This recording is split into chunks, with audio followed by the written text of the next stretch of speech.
오늘 6월 1일입니다. 시간이 빨리 가지요. 제가 보니까 하루하루 지날수록 시간이 더 빨리 가는 것 같아요. 시간이 늦게 간다고 느낀 적이 예전에는 있었는데 이제는 그게 잘 없어진 것 같습니다. 아마 어르신들은 더 할 것 같은데 이 빨리 가는 시간을 유익하게 잘 보낼 수 있기를 바랍니다. 오늘 제가 보니까 일기예보를 보니까 오전에는 16도, 오후 낮에는 30도까지 올라간다고 예보가 되어 있더라고요. 여러분 낮 그리고 밤에 기온차가 되게 심한데 건강 잘 챙기시고, 이제 6월이면 여름이잖아요. 여름에 많이 더울 텐데 더운 날씨에도 건강 잘 챙기시기를 바랍니다. 여러분 옆에 분들 이렇게 축복하겠습니다. 무더위에도 은혜로 살아갑시다. 네, 여러분 삶에 하나님의 은혜가 있어서 이런저런 것들을 잘 이겨낼 수 있기를 간절히 기도하고 축복합니다. 다윗에 대한 이야기를 계속 보고 있는데, 다윗의 이야기이기도 하고 오늘 본문 말씀은 이게 다윗의 이야기인가 이런 생각이 들기도 하는데요. 말씀을 좀 보도록 하겠습니다. 다윗은 아내가 많았습니다. 여러분, 아내가 많으면 좋을까요? 나쁠까요?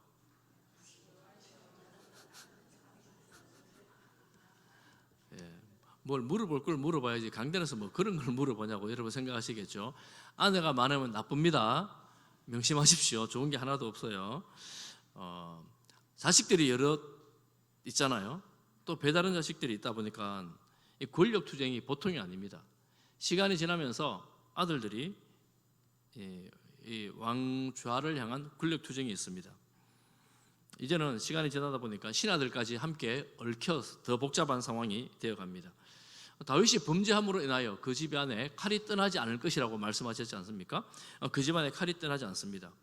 왕위 계승 1순위였던 암논이 이복 여동생, 아름다운 여동생 다말을 범한 이후에 다말의 오라버니 압살롬이 이제 암논을 죽여버렸죠. 그리고 도망을 갔습니다. 외갓집으로 도망을 가게 되었습니다. 그러니까 다윗 아버지 입장에서는 왕이 1순위 암논과 2순위 압살롬 모두가 사라져버린 겁니다. 암논은 죽어버렸으니까 어쩔 수 없다 하더라도 아버지 입장에서는 이 2순위 압살롬이 늘 그리운 거예요. 그리고 지금 3년째 되던 해에 이 군대 장관 요압이, 늘 다윗과 함께 했던 요압이 이런 상황을 보면서 다윗의 눈빛을 보니 더 이상 가만히 있어서는 안 되겠다 이런 생각을 하게 되었고, 다윗의 마음을 좀 편안하게 해주고 싶다라는 생각을 하게 되었습니다. 요압은 원래 다윗이 왕되기 전부터 다윗의 최측근이었습니다. 그리고 다윗의 친척이었습니다. 실력이 좋았습니다. 그리고 군대 장관으로서 역할을 충분히 잘 감당을 했습니다. 초창기에는 자기 욕망의 도구로 다윗을 이용했다면 통일 이스라엘의 왕이 되는 다윗을 보면서 하나님이 이 다윗과 함께 한다는 사실을 확신하게 되었고 다윗에게 모든 충성을 바치기로 결정을 했습니다.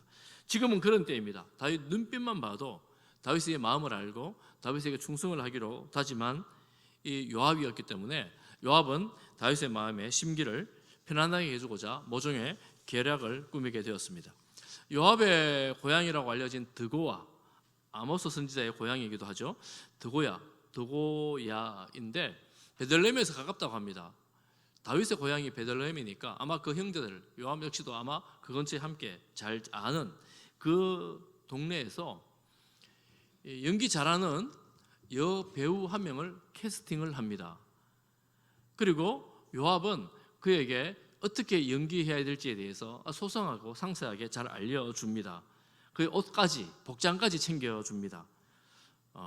복장은 상복, 신부는 과부, 아들이 둘이 있었는데 아들 하나가 죽은, 그래서 상중에 있는 슬픔이 가득한 여인으로 컨셉을 정하고 그 여인을 왕에게 보냅니다. 이렇게 말하라고 말하죠. 왕이여 도와주소서. 다윗은 정이 많은 사람이었고 정의로운 사람이었습니다. 그러니까 이 가련한 여인의 청을 거절할 리가 없다고 생각한 거죠. 그 청의 내용이 무엇이냐면 이런 겁니다. 저는 남편이 죽고 두 아들밖에 없었는데 두 아들이 들판에서 둘이 다투다가 말릴 사람이 없는 중에 한 아이가 다른 아이를 죽여버렸습니다. 온 집안이 이 사실을 알고 이 아들을 죽인 이 다른 아들까지도 데려오라고 합니다. 그를 죽여 이 집안의 상속을 끊어버리겠다라고 말을 합니다. 이 여인 입장에서는 두 아들 다 남편도 죽고 아들도 사라지고 정말 상속이 대가 끊어질 그런 상황이 된 겁니다. 다윗 왕은 이 여인의 이야기를 듣고 집으로 돌아가라, 너를 위하여 명을 내리겠다. 시간을 좀 얻어서 재판을 하겠다고 합니다. 왜 그렇겠습니까? 증인도 가련하긴 하지만 증인도 없는 말이고, 그리고 좀 살피면 좀 더 온전한 재판을 할 수 있지 않겠습니까? 다윗은 기다리라고 말하는데 여인이 재촉을 합니다. 왕이 내리시는 모든 결정에 대해서는 제가, 우리 집안이 다 책임지겠습니다. 우리의 몫입니다. 왕은 허물이 없습니다. 어떤 판결이라도 달게 받겠습니다. 재촉을 하죠. 왕이 말합니다. 너를 괴롭히는 그 사람을 나에게로 데려오라. 너의 아들을 건드리지 못하도록 내가 지켜주겠다. 그러니까 이 여인은 왕의 자비를 확인합니다. 왕이 이 아들을 지켜주겠다고 말하는 것들을 확인하고 지금 도와달라고 말합니다. 왕은 말하죠. 내 아들의 머리카락 하나도 상하지 않도록 하겠다. 반드시 지켜주겠다라고 약속을 합니다. 이때 여인이 본심을 이야기하는데 13절 하반절부터 14절에 보면 이렇게 말합니다. 지금 왕은 내 쫓긴 자를 집으로 돌아오지 못하게 하고 있습니다. 하나님은 생명을 내쫓는 분이 아닙니다. 내쫓긴 자를 버리지 않습니다. 집에 돌아오지 못하는 쫓긴 자가 누구일까요? 압살롬이죠. 지금 살아있는 그 아들을 비유해서 압살롬을 비유하는 겁니다. 그리고 하는 말이 뭐냐면 쏟아진 물은 담을 수 없는 것처럼 필경 죽을 것입니다. 죽은 암논을 이야기하고 있는 것입니다. 지금 아들은 암논은 죽었으니 이미 어쩔 수 없는 것이고 살아있는 아들을 봐야 되지 않겠습니까? 라고 왕에게 말하는 겁니다. 외교에 능한 요압처럼 왕을 칭찬하는 말, 아부하는 말을 쭉 내려놓으면서 하나님께서 왕과 함께 하십니다. 이렇게 말합니다. 죽은 아들 어쩔 수 없으니 살아있는 아들이라도 이제 돌아오게 하시라는 그런 말이죠. 그런 요청이었습니다. 18절에 보면 왕이 이 여인의 말을 알아들었습니다. 그리고 묻습니다. 요압이 시켰느냐? 그 여인은 말하죠. 요압이 시킨 것이 맞습니다. 맞습니다. 요압이 지금 이 상황을 바꾸고 싶어 시킨 일입니다. 왕은 하나님처럼 모든 것을 다 아시는 분입니다. 이렇게 이 여인의 말이 끝나고 왕은 이 아들 압살롬을 데려오라고 요압에게 명령을 합니다. 요압은 왕의 허락으로 압살롬을 이제 예루살렘으로 돌아옵니다. 그렇지만 24절에 보면 돌아오지만 집에 왕과 만나지는 못합니다. 왜냐? 21절에 이렇게 말하죠. 여러분 21절 한번 보십시오. 21절에 보면 왕이 요압에게 이르되 내가 이 일을 허락합니다. 가서 청년 압살롬을 데려오라. 압살롬이 뭐예요? 청년 압살롬이라고 말하죠. 아직 아들이 아닌 거예요. 사면을 하지만 아들로의 지위는 복근은 되지 않는 것입니다. 법적으로 용서는 받는 것 같은데 회복은 되지 않는 것입니다. 그래서 압살롬이 예루살렘으로 돌아오지만 아버지를 만나지 못하는 상황에서 25절 상황이 이제 일어나게 되는데요. 압살롬을 조금 우리가 생각해 볼 필요가 있습니다. 이 사건은 13장부터 시작돼서 18장, 19장에 가서야 마무리가 됩니다. 그러니까 여러분 이 압살롬의 반역 이야기를 여러분 잘 아시잖아요. 그러면 13장부터 시작되는데 앞장 한 장 넘겨서 13장 1절에 보면 13장은 지난번에 본 것처럼 이 다말과 암논의 이야기가 주를 이루는데 그런데 1절부터 압살롬이라는 이야기가 등장을 합니다. 그리고 13장과 14장을 쭉 지나가면서 이 다윗이라는 이름보다 압살롬이라는 이름이 압도적으로 더 많이 등장합니다. 그러니까 지금 이 성경에서는 압살롬을 주인공처럼 굉장히 중요한 인물로 등장시키고 있다는 거예요. 압살롬이 어떤 사람이기에 그런가? 우리가 압살롬을 좀 살펴볼 필요가 있는데요. 우리 25절, 26절을 같이 한번 볼까요? 25절, 26절을 같이 한번 읽어보겠습니다. 시작. 온 이스라엘 가운데에서 압살롬같이 아름다움으로 크게 칭찬받는 자가 없었으니 그는 발바닥부터 정수리까지 흠이 없음이라. 그의 머리털이 무거움으로 연말마다 깎았으며 그의 머리털을 깎을 때에 그것을 달아본즉 그의 머리털이 왕의 저울로. 여러분, 압살롬에 대해서 이스라엘 중에 이만큼 아름다운 사람이 없었다 이렇게 말합니다. 발바닥부터 머리끝까지 정수리까지 흠이 없었다 이렇게 말하죠. 머리털이 정말 대단했습니다. 이 200세겔은 뭐 정확하게 요즘에 그 도랑형의 양을 정확하게는 잘 모르지만 한 2kg 정도라고 볼 수 있다고 말합니다. 2kg. 여러분, 머리털을 깎았는데 2kg이 되면 얼마나 많은 머리털입니까? 그런데 그 당시에 젊은 남자의 그 무성한 머리카락은 아름다움, 힘, 권세, 권력 이런 것들을 상징했다고 합니다. 그러니까 누가 봐도 압살롬은 야, 차기 왕이 확실해. 외모만 보면 너무나 멀쩡한 거예요. 여러분, 성경에서 갑자기 외모를 이렇게 칭찬을 하잖아요. 성경에 여러 곳에서 외모를 칭찬하는 사람이 있습니다. 그런데 여러분 아시는 것처럼 외모를 칭찬하는데 그 외모가 끝까지 긍정적으로 작용하지는 않습니다. 오늘 지금 압살롬의 외모를 이렇게 칭찬하는데 긍정적으로 작용하지 않을 뿐만 아니라 사실은 이 외모, 머리카락 때문에 나중에 마지막 순간에 가면 절망을 하게 되죠. 절망적인 상황에 빠지게 됩니다. 우리가 그것을 알고 있습니다. 즉 이 외모를 칭찬하는 것은 마지막에 잘못될 거라는 것을 암시하고 있는 내용입니다. 오늘날 우리는 외모 지상주의에 살고 있습니다.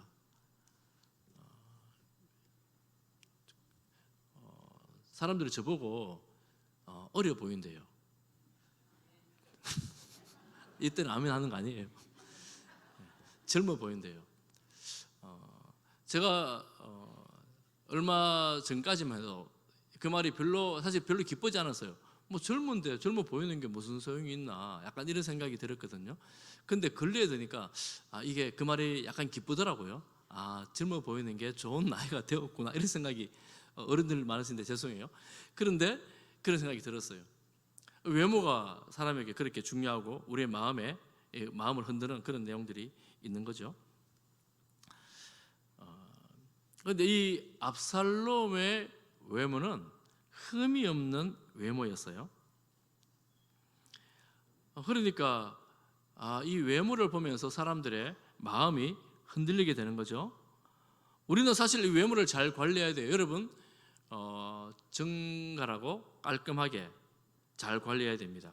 그렇지만 성경을 보면 외모보다 내면을 더 잘 관리해야 됩니다. 여러분, 오늘 외출하시면서 예배당에 나오면서 여러분 외모를 가꾸는데 시간을 얼마 정도 쓰셨나요? 말씀하지 않으셔도 돼요. 여러분, 외모를 가꾸는 시간만큼, 아니 그것보다 조금 더 내면을 가꾸는데 사용해야 된다는 거예요.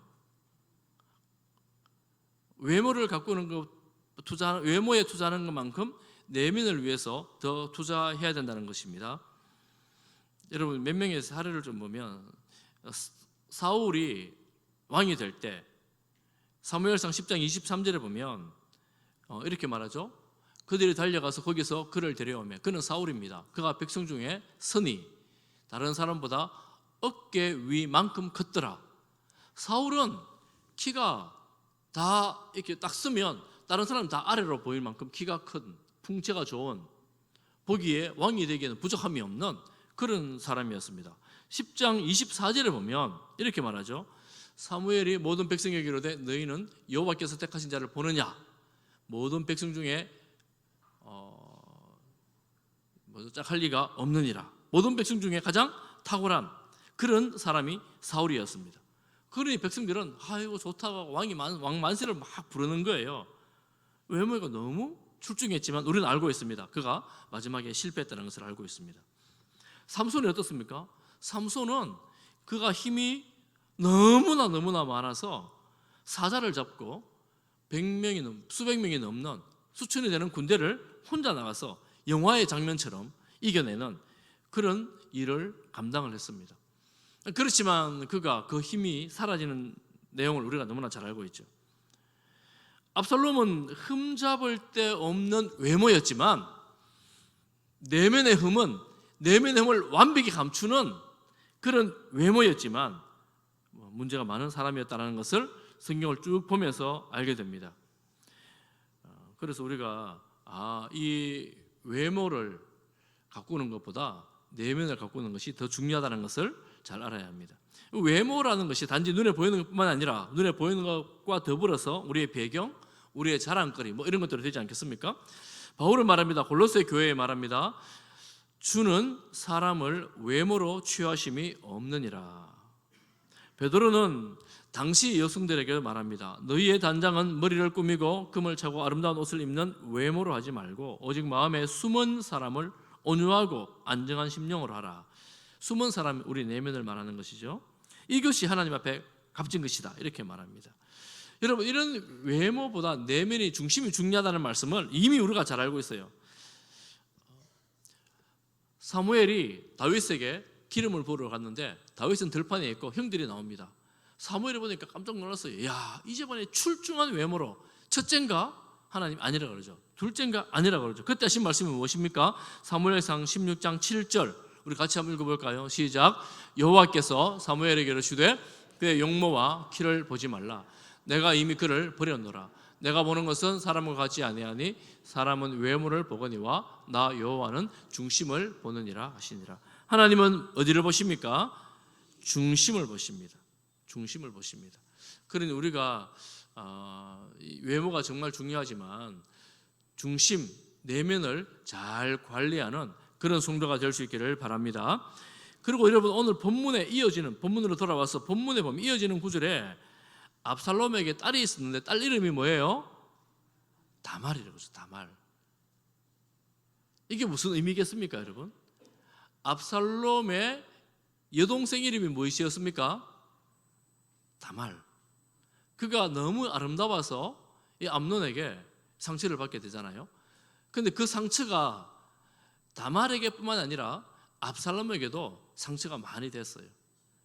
그의 누이가 이런 폭행을 당하게 된 것에서 분노하고 원수를 갚아내고 살인으로 갚잖아요. 상처가 많이 됐습니다. 그의 딸이 보니까 너무 예쁘고 아름다워요. 이름을 다말이라 지었습니다. 깊은 상처, 잊을 수 없는 분노, 포기할 수 없는 사랑하는 동생, 딸, 이 마음에 엉을이져 남아있는 상처가 돼서 계속해서 그의 발목을 잡고 있는 거죠. 이 다말이라고 굳이 기록하고 있는 것은 압살롬이 얼마나 많은 아픔을 갖고 있는가를 기록하고 있는 것입니다. 압살롬은 예루살렘에 돌아와서 2년이 지납니다. 그렇지만 아직 아버지를 만나지 못합니다. 아마 다윗은 이 압살롬의 죄를 간과할 수 없었을 것입니다. 사면을 했지만 복권할 수 없는 아버지 마음, 슬픔, 형을 죽인 압살롬, 어떻게 해결할 방법을 잘 찾지 못하고 있었던 것 같습니다. 압살롬의 죄의 무게가 너무나 컸던 것이죠. 그렇게 힘겨워하며 견디고 있었던 다윗 왕에 비해 압살롬은 2년이 지나면서 안절부절하지 못합니다. 왜 아버지가 나를 부르지 않지? 내가 아버지 앞에 빨리 나가야 되는데. 요압을 부릅니다. 요압은 둘 사이에서 눈치를 보고 있습니다. 아직 왕이 아들을 용서하지 않았구나, 힘들어하는구나. 그런데 압살롬으로부터 연락이 옵니다. 나에게 와서 나와 이야기하자. 아버지의 마음을 아는, 왕의 마음을 아는 요압은 이 압살롬에게 가지 않습니다. 압살롬이 사고를 쳐버려요. 어떻게 하는가 하면 압살롬 자기 집 근처에 요압의 보리밭이 있었는데 불을 질러버립니다. 그러니까 이 요압은 어쩔 수 없이 압살롬에게 가서 따집니다. 따질 때에 압살롬이 뭐라고 말합니까? 네가 나를 데려왔으니 내가 아버지 만나야 되겠는데 나를 아버지 앞에 데리고 가라 이렇게 말합니다. 그렇게 말하면서 하는 말이 뭐냐면, 여러분 32절 하반절을 한번 보십시오. 32절 하반절 성경을 보십시오. 이제는 네가 나로 하여금 왕의 얼굴을 볼 수 있게 하라. 그러면서 하는 말이 왕이 나를 만일 내가 죄가 있으면 왕이 나를 죽이는 것이 옳으니라. 내가 죄가 있으면 왕이 나를 죽인다면 나는 죽겠다라는 거예요. 죽음을 불사하고 나를 왕 앞에 세우라는 것입니다. 그의 죄를 모르지 않지만 그런 확신이 있었어요. 나는 죽을 죄가 아니다. 아버지가 죽이면 죽어야 되겠지만 나는 죽을 죄가 아니라는 확신이 있습니다.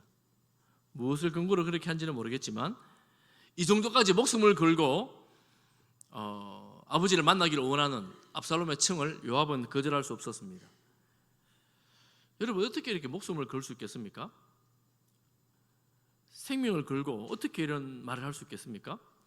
압살롬은 야망이 대단한 인물이었습니다. 지금은 아직까지 그가 드러내지 않고 있지만, 그의 본심이 드러나고 있지 않지만 우리는 알고 있습니다. 그의 야망이 무엇인지. 자기의 목숨을 걸고 이 야망을 향하여 질주를 하고 있는 것입니다. 다윗은 요압의 청을 듣고 압살롬을 왕궁으로 부르고 왕궁에 불러서 압살롬과 입을 맞춥니다. 아버지는 이게 만들어지는 여건에 의해 억지로 끌려가면서 그를 용서하는 입맞춤을 합니다. 아버지 입장에서는 이제는 화해하는, 복직하게 하는 그런 입맞춤이 되었습니다. 아버지 다윗 입장에서는 그런데 여러분 한번 생각해 보십시오. 압살롬 입장에서 이 입맞춤의 의미는 무엇일까요? 압살롬은 아버지를 만나면서 납작 엎드려 그와 입을 맞추지만 무슨 마음으로 입을 맞추는 것일까요? 신학자들은 압살롬이 반역의 전주가 시작되었다 이렇게 말합니다. 칼이 춤을 추게 될 것이다 이렇게 말합니다. 왜 반역할까? 왜 반역할까? 어떤 신학자는 그렇게 말해요.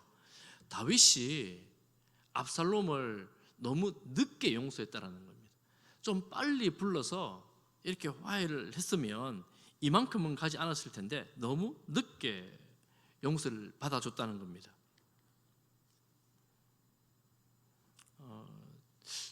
저는 이 말씀을 쭉 묵상하면서 여러 책들을 좀 참고하면서 압살롬이 그런 순진한 인물은 아니라고 생각을 합니다. 압살롬은 많은 계획을 이전부터 갖고 있었습니다. 자기의 그 목적을 위해서는 밭에 불을 질러 요압을 부를 만큼 대범한 그런 인물이었습니다. 그의 야망을 깊이 숨길 수 있는 천의 얼굴을 가진 그런 인물이었습니다. 가장 확실한 것은 압살롬이 범했던 죄, 그의 형을 살인한 그 죄에 대해서 잘못을 인정하지 않습니다. 뉘우치지 않습니다. 사람에 대해서 사과하지도 않고 하나님에게도 회개하지 않습니다. 돌이킴이 없습니다.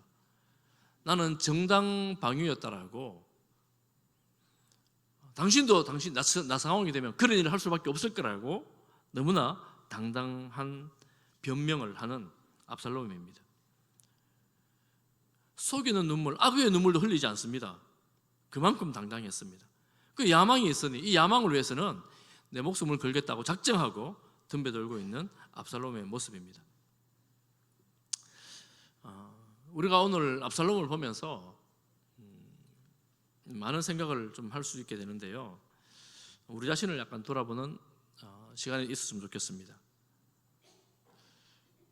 우리 성도들, 하나님을 믿고 예수님을 믿는다는 성도들은 자신을 돌아볼 줄 아는 사람이 되어야 합니다. 자신을 돌아봐야 돼요. 그래서 오늘 우리가 잠깐이라도 우리 자신의 마음을 열고 내면을 좀 들여다보는 그런 시간이 있으면 좋겠습니다. 그러기 위해서는 좀 멈춰야 돼요. 여러분 정말 바쁘고 분주한 세상을 살아가고 있지 않습니까? 여러분 얼마나 바빠요? 얼마나 분주합니까? 잠시 멈춰야 합니다. 멈추고 이 마음을 열고 우리의 마음을 좀 들여다봐야 합니다. 내 마음속에 뭐가 있는고 봐야 돼요. 범죄자 다윗, 이미 영적으로 둔감해지고 무뎌져 버린 범죄자 다윗은 아들을 만날 때에 이 아들 압살롬을 왕 앞에 세우는 걸로, 아버지 앞에 서는 걸로 끝나버렸어요. 압살롬을 하나님 앞에 세우지 못합니다.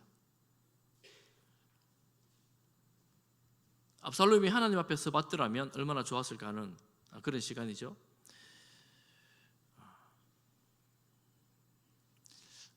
필립 얀시, 기독교 저술가 필립 얀시가 쓴 책 제목 중에 내 안에 하나님이 없다라는 책이 있습니다. 내 안에 하나님이 없다. 책 제목이 좀 충격적이죠.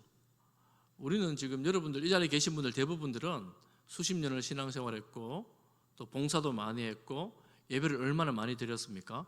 여러분 마음을 지금 이 시간 한번 열어서 여러분 마음을 한번 들여다보십시오. 하나님이 계십니까? 하나님 눈에 안 보이는데 하나님이 어디 와 계시노? 이렇게 생각할 수도 있죠. 눈에 보이지 않는 하나님이십니다. 내가 여기 와 있다는 것 자체가 하나님 함께 하는 것 아닌가? 그럴 수도, 그런 말 틀린 말은 아니겠죠. 그런데 이렇게 말합니다. 야고보 사도는 이렇게 말합니다. 1장 26절에 누구든지 스스로 경건하다 생각하며 자기 혀를 제갈 물리지 아니하고 자기 마음을 속이면 이 사람의 경건은 헛것이다. 나는 이게 경건하다고 행동을 많이 했는데 마음을 속이는 헛된 경건이 있습니다. 그래서 성도는 자주 내면을 들여다 좀 봐야 됩니다. 갈라디아서 6장 4절에는 각각 자기의 일을 살피라. 그리하면 자랑할 것이 자기에게는 있어도 남에게는 있지 아니하리니 이렇게 말씀합니다. 자기를 잘 살펴보면 내가 자랑할 것은 이게 내 것일 뿐이지 다른 사람한테는 별로 자랑할 것이 없다라는 말이죠. 그러니 자신을 들여다보면 자신의 연약함과 자신의 부족함을 알게 되고 하나님 앞에서 다시 시작할 수 있는 기회를 얻습니다. 누가 그랬습니까? 다윗은 범죄할 순간에는 하나님을 인식하지 못했지만 범죄한 이후에 외부에서 꾸짖는 선지자의 책망을 들으면서 말합니다. 내가 여호와께 범죄하였노라. 다윗이 압살롬과 만나면서 입맞춤으로 아버지와 아들 관계는 회복하는 계기가 되지만 아들의 영적인 상태에 대해서는 무지했고 아버지의 도리만 했다라고 랑게라는 신학자가 이야기합니다. 아들의 영적인 상태를 조금이라도 생각했더라면 하나님 앞에 세웠을 텐데 그러지 못했다는 겁니다. 여러분, 우리의 회복이 인간적인 면만 된다고 생각한다면 여러분 세상 사회에 사람들끼리만 화목하고 사람들끼리만 회복되지 된다라고 그렇게 생각한다면 한 가지 중요한 것을 놓치는 거예요. 하나님의 관계가 회복되는 인생이 생명력이 있는 인생이 되는 것입니다. 특별히 더 큰 일을 하겠다는 사람들, 높은 자리에 가겠다고 생각하는 사람들, 더 많은 일을 해야 되겠다라고 생각하는 사람들은 특별히 자기 자신을 남들보다 더 많이 살펴야 합니다. 더 많이 살펴야 돼요. 여러분, 대선을 앞두고 있는데 우리나라의 지도자 대통령이 자기를 살필 줄 아는 자가 될 수 있기를 간절히 소망합니다. 내가 어떤 사람인 줄 알고 연약함을 알고 부족함을 알고 이것을 인정하면서 함께 일할 수 있는 그런 사람이 되어야 합니다. 여러분, 기도하면서 그런 사람에게 한 표를 행사할 수 있기를 바랍니다. 우리가 말씀을 볼 때마다 우리 자신을 들여다보는 거죠. 우리 자신을 들여다보는 것입니다. 여러분, 압살롬과 요압이 공통점이 있어요. 제가 성경을 쭉 묵상하는 중에 공통점이 하나 있다는 것을 발견했습니다. 압살롬은 큰 일을 계획하고 추진하는 강력한 추진력이 있는 강한 사람입니다. 요압 역시도 자신의 꿈이 확고한 사람이고 상황을 잘 판단할 수 있는 지혜가 있는 사람입니다. 아버지와 아들, 원수가 되어 있는 아버지와 아들을 화해시킬 수 있는 그런 지혜와 능력이 있는 사람이 요압이었습니다. 전쟁터 나가면 지지 않는 사람이 요압이었습니다. 탁월한 지혜가, 세상적인 지혜가 있는 사람이에요. 그런데 이들 둘, 요압과 압살롬에게 없는 것이 무엇인가 하면 하나님이 계시지 않았습니다. 그들은 하나님께 묻지 않습니다. 하나님을 찾지 않습니다. 그들에게 있는 지혜는 세상적으로 보면 탁월하고 세상적으로 보면 너무나 괜찮고 세상적으로 보면 반드시 필요한 그런 지혜와 능력이었는데 하나님이 계시지 않다 보니 세상의 지혜만, 세상의 욕망만 가득하다 보니 이 결과가 자꾸 험한 대로, 바르지 않는 대로 끌려가게 되는 것입니다. 하나님의 인도를 받아야 되는데 하나님의 인도를 받지 않다 보니 이 세상적인 것들만 더 가득해지는 것입니다. 그래서 세상의 욕망과 인간의 지혜가 만나니 이 세상적으로 보면 잘한다 박수 칠 만한 일이지만 앞으로의 사건을 보면 저게 파국으로 가는 거구나 라는 것을 알 수 있게 되는 것입니다.